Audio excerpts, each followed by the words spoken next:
ET दान कर मुख्य उद्देश्य हूँ स्वर्गत रामोजी राव जे कि प्रथमे ओडिशा रे वैद्युतिक गणमाध्यम बा संवाद एवं सांबादिकता कौन ताहा ही प्रतिपादन करथिले एवं ओडिशा गणमाध्यम रे एक वैप्लविक परिवर्तन आनिथिले एवं केवल ओडिशा नुह समग्र भारत वर्ष रे सांबादिकता क्षेत्र रे गोटे गण विप्लव से सृष्टि करथिले जहाकु नै आज तांकरी पदांग अनुसरण करुछंती विभिन्न चैनल आउ केवल जे संवाद बा सांबादिकता ता नुहे ओडिशार कला संस्कृति ऐतिह्य को विश्व दरबार रे उपस्थापन करिबारे ईटीवी प्रमुख भूमिका ग्रहण करथिला कारण ईटीवी आसीबा पूर्व ओडिशा रे दूरदर्शन को छाड़देले अन्य कौन सैटेलाइट चैनल नथिला जहा फल रे समग्र विश्व रे एपरिकी विदेश कंट्री रु मध्य शुभेच्छा एवं अभिनंदन एवं विभिन्न कार्यक्रम को आम प्रसारण करिबारे सक्षम हेउथलु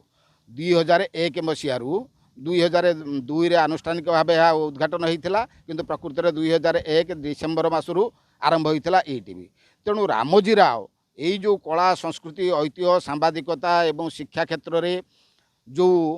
ओडिशा पाई तांकर जो महान अवदान से चिरस्मरणीय हो रही ओडिशावासी निकट में मुख्यतः सांबादिक मानक मनरे एवं सांबादिक सृष्टि करिबारे बा याकू गोटे ईटीवी गोटे सांबादिक गठन करिवार कारखाना थिला कहले अत्युक्ति हेब नाही। तेणु तांकरी स्मरण उद्देश्य आज तांकर दशाहरे मु मुंडन हेबा सह तांकर तिल तर्पण करुछि एवं तांको अमर आत्मार सद्गति कामना करुछि।